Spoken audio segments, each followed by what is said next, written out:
নমস্কার সবাইকে। এখন সন্ধ্যাবেলা হয়েছে, তো অল্প পিঠা বানাইতেছি চা খাওয়ার জন্য। আর এদিকে বউ লিচি কাটিয়া দিতেছে। তো পিঠাটা ময়দা দিয়ে বানানো হইব। এখানে রিফাইন তেল দিয়ে গরম জল দিয়ে মাখা হয়েছে আগে। রুটির মতনই মাখতে লাগে, আর অল্প পাতলা পাতলা করিয়া রুটিটা বেলতে লাগে, আর গ্লাসের মাথা দিয়ে কাটতে লাগে। তো এই যে গুল গুল হইয়া পিসগুলা বাইরে যেতেছে। ঠান্ডাও পড়ছে, গরম গরম খাইতে ভালো লাগবে চায়ের সাথে।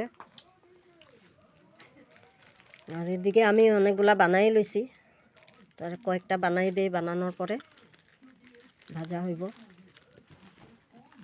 আর বানানো হইতেছে এটা নারকেলের পুর দিয়া, যে নারকেলের পুর দিয়া অল্প অল্প করিয়া দিতেছি, আর ডিজাইন দিয়া দিতেছি। তো হাতের ডিজাইনগুলো সুন্দর লাগে বেশি। মেশিন আছে, এটা একটা খাঁচার মতো আছে, ওইটার মধ্যে চাপ দিলে নিজে নিজে কাটা যায়। তো ওইগুলা ভালো লাগে না দেখতে, হাতেরটা সুন্দর লাগে দেখতে। এখন কত সুন্দর ডিজাইনগুলো উঠে, দেখতে মজা লাগে।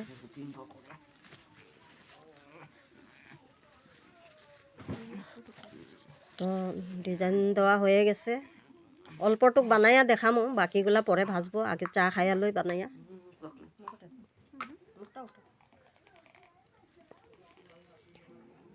এতগুলা তো ভিডিওতে বানাইয়া দেখাইতে পারবো না, তার জন্য অল্প অল্প দেখাইতেছি।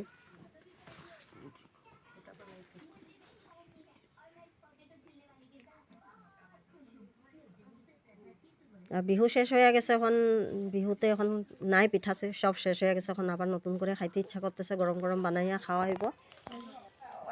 আর এদিকে ভাজা হইতেছে গরম গরম রিফাইন তেলে।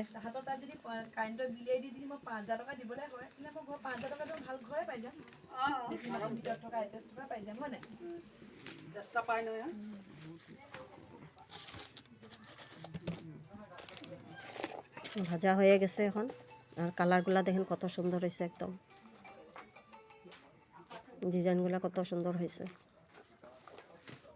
একদম নরম নরম নরম গরম, একদম খাইতে মজা লাগবে। আমি একটা খাইয়া দেখামো আপনাদেরকে কিরকম হয়েছে।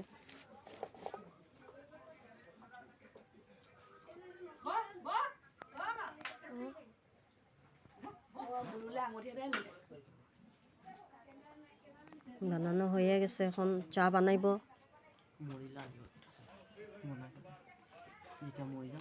একটা খাইয়া দেখি কিরকম হয়েছে এখন। তো আপনারাও এরকম মতো বানাইয়া খান গরম গরম পিঠা। আর যদি খাওয়ার ইচ্ছা আছে আসেন আমাদের ঘরে, আসলে বানাইয়া খাওয়ামো সবাইকে। যে ভালো হয়েছে, নরম হয়েছে একদম, পুরা একটা মুখে দিয়াই দিছি।